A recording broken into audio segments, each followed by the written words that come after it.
This essay is entitled, Life on the Edge is Sharp. And that's my life right now. And this is my story. I wish I could have burst out crying or something, but I just couldn't. I sat there, nodding my head with an inward knowing, aware of compassion in the doctor's voice as he delivered the results of my colonoscopy a couple of days ago.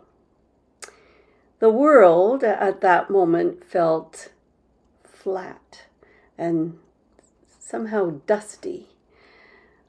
The faded curtains surrounding my hospital bed perfected my solitude, while at the same time offered no privacy at all, as I was asked very personal health-related questions.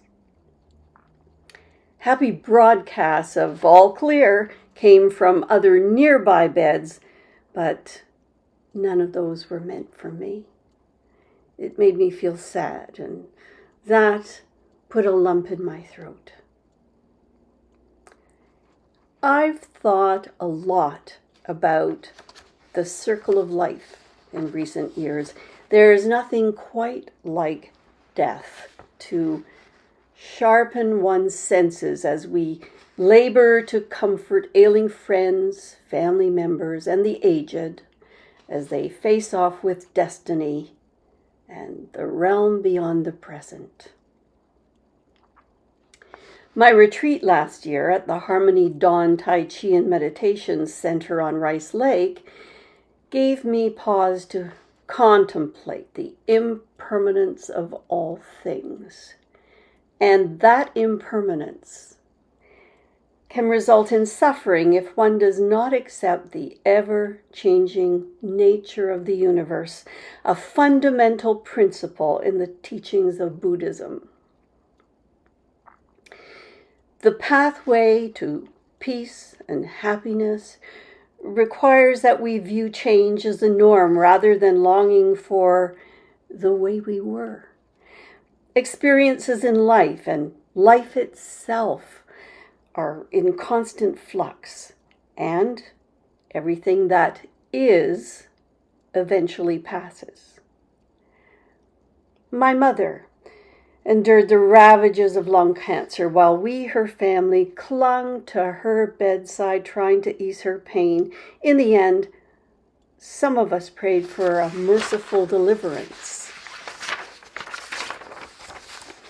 My brother suffered from mental illness and unmanaged diabetes as we hovered and wept, powerless against his self-destructive tendencies.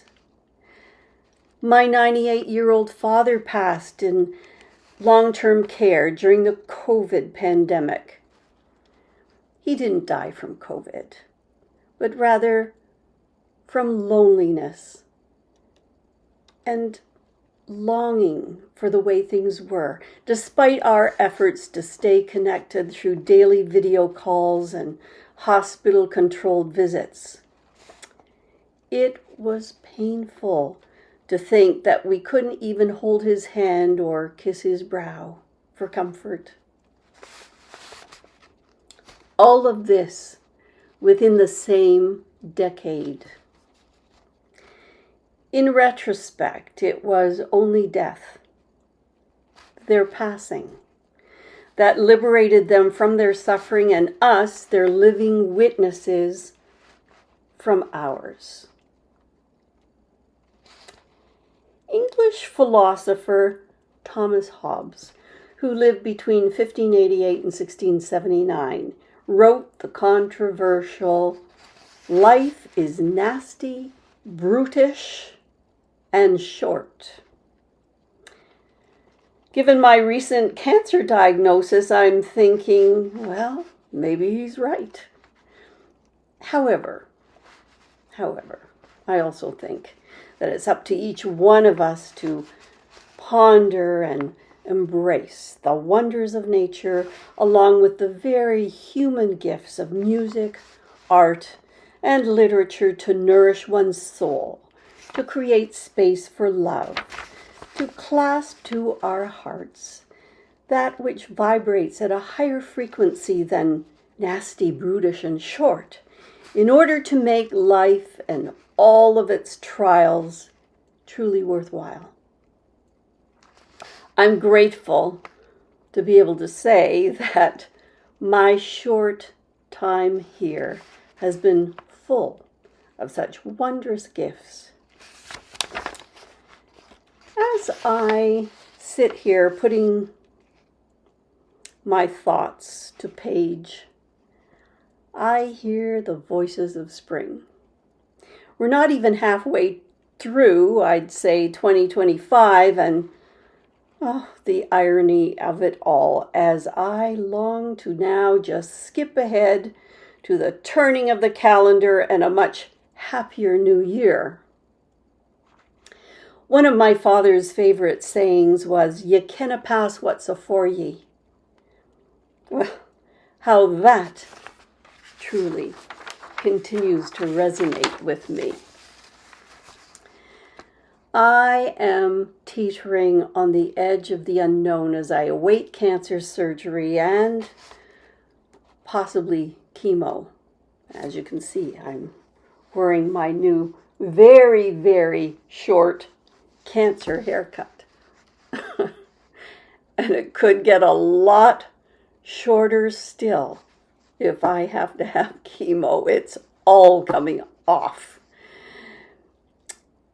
So I'm here to tell you that the edge is short and sharp, and I'm teetering on the sharp, short edge. It could slice open my entire consciousness and let spill any future related thoughts. Yet, the wagons have been circling and I'm overwhelmed in a good way by the immediate outpouring of love and support from my tribe, given my current predicament. I don't know what else to call it. So I went out today and cast my vote in the provincial elections, carrying hope for change and a prosperous future in our beautiful country, Canada.